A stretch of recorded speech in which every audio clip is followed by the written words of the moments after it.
The University of California, Los Angeles, on a seemingly ordinary day, transformed into a battleground. A sea of banners, placards, and chants filled the air as pro-Israel demonstrators clashed violently with pro-Palestinian protesters.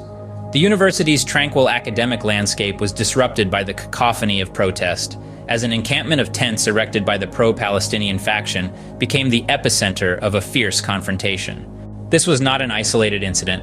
A wave of protests washed over American universities, a ripple effect from the ongoing Israel-Hamas war in Gaza. UCLA's campus, once a haven for young minds, was now a stage for political activism and civil unrest. The escalation was so severe that the university took the drastic measure of canceling classes, an uncommon occurrence in its illustrious history. The tension continued to rise, reaching a fever pitch.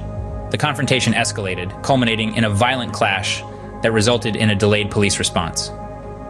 This delay in law enforcement intervention sparked a wave of criticism, adding fuel to the already raging fire of dissent. In the wake of these protests, the police finally arrived at UCLA.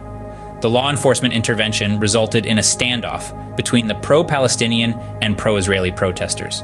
This tense situation led to arrests, a necessary measure to contain the violence that had gripped the campus.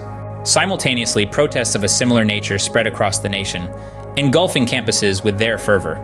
The spark that ignited these protests was Israel's offensive in Gaza.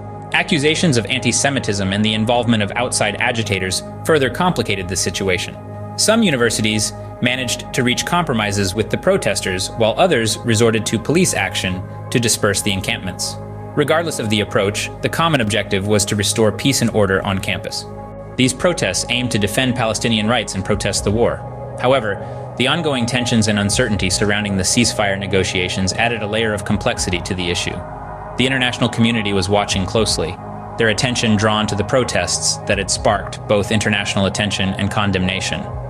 In conclusion, the violent clashes at UCLA were a microcosm of the larger protests that swept across American universities. The impact of these protests was profound, highlighting the power of student activism and the global reach of the Israel-Hamas conflict. As the dust settles, the echo of the protesters' demands lingers, a stark reminder of the turbulent times we live in. Please hit the like button in support of our newly launched channel set out to bring you latest news as it unfolds. Thank you.